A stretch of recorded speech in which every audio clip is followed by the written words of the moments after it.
how strong we are. And even in our weakness, that we can just get up out of a pit takes enormous amount of strength sometimes. And that we can say, you are worthy. You are strong. You can do this. You've got this. You can move forward. You can take one step in front of the other. You can do it.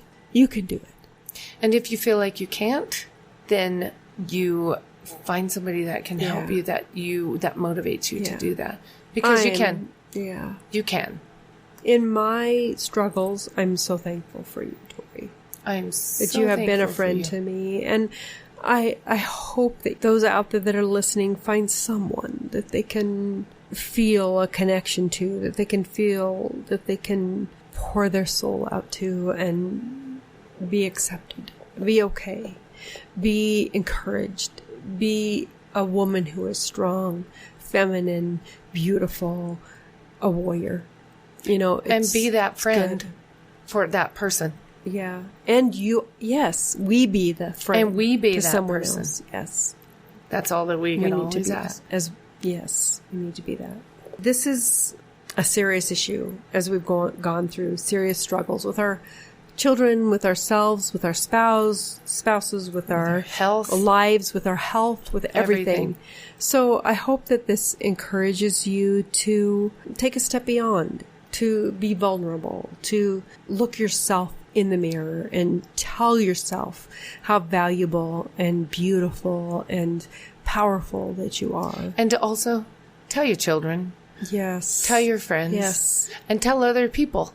Because we are a community. And even though nobody can give that to us, it's still nice to do that. And it's still nice to hear. I still want people to tell me that they love me and I'm beautiful and I'm smoking hot. Let me tell you, our words carry weight. Our words, whether we use those words to tear somebody down or to build somebody up, carry a huge amount of weight. Let's use our words to make people feel good about themselves. Oh, yeah. To make people, to encourage others, to make people feel strong and empowered and good and beautiful. Let us use our words to make people feel something amazing. Let's not use our words to tear people down and to tear ourselves down even. Let's use our words for ourselves, our words for others, to make a better world. Amen.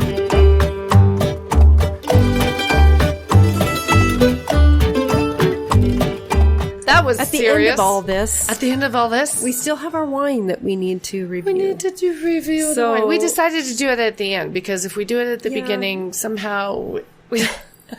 In case you don't drink, we didn't want that to be a stumbling thing for you, because if you don't drink wine and you don't give a rip, then why have that at the beginning and then you just don't check in? So we thought at the end of everything, we would actually give a little review of the wine that we're drinking. So this wine that we're drinking tonight, we actually had a different one that we planned on, but E. coli, E. coli. Okay, because I was thinking, is that E. coli? Because I've had E. coli before from Mexico, and I don't like it.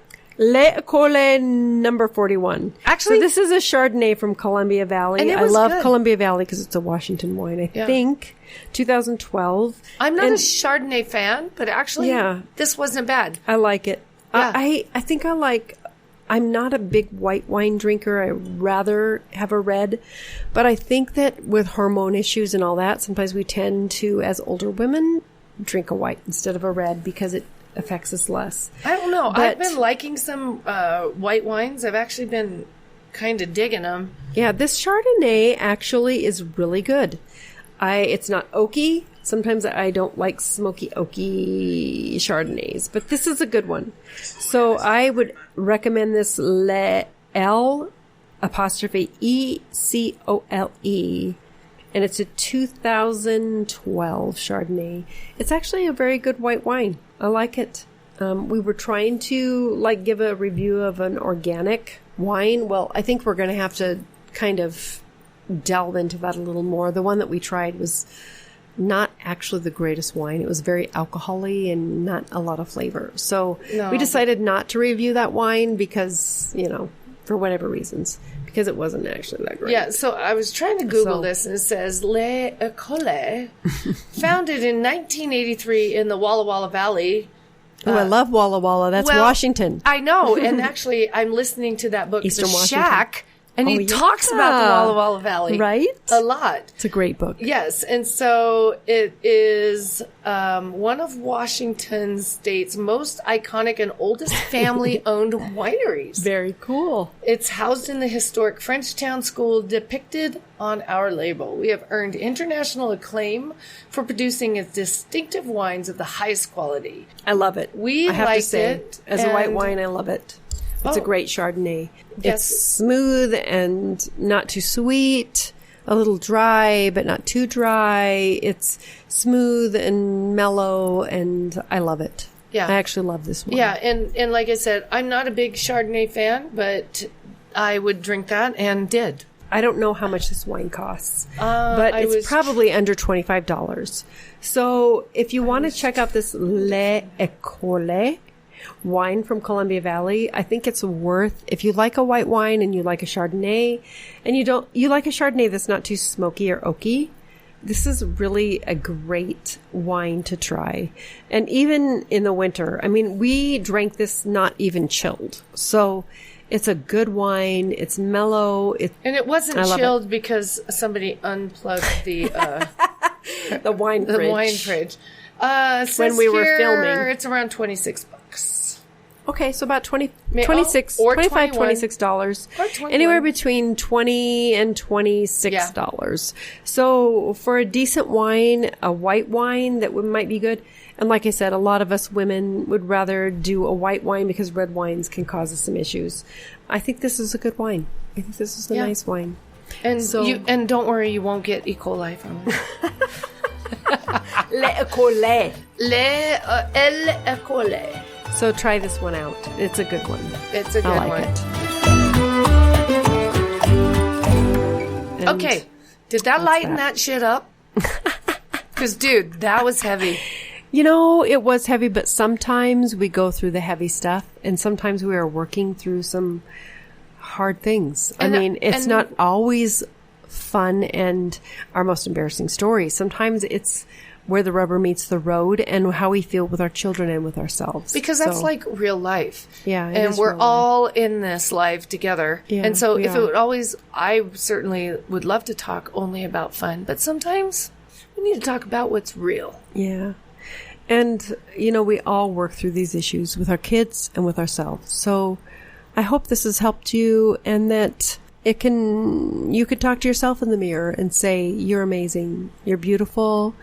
You are worth it because you are. Lori, look at me in the eyes.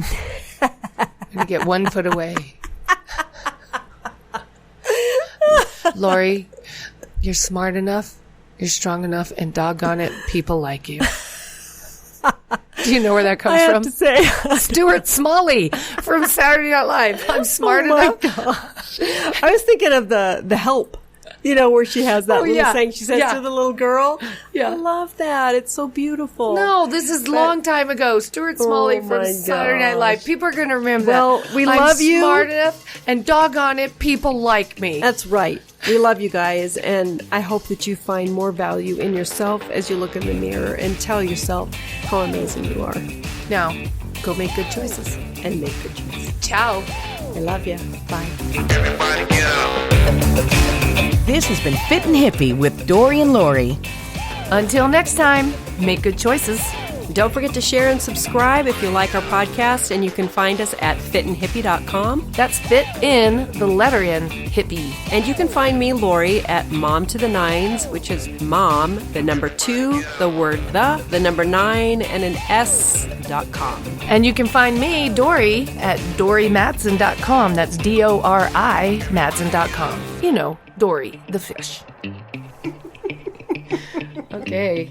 Is that all of it? Yeah, I think so.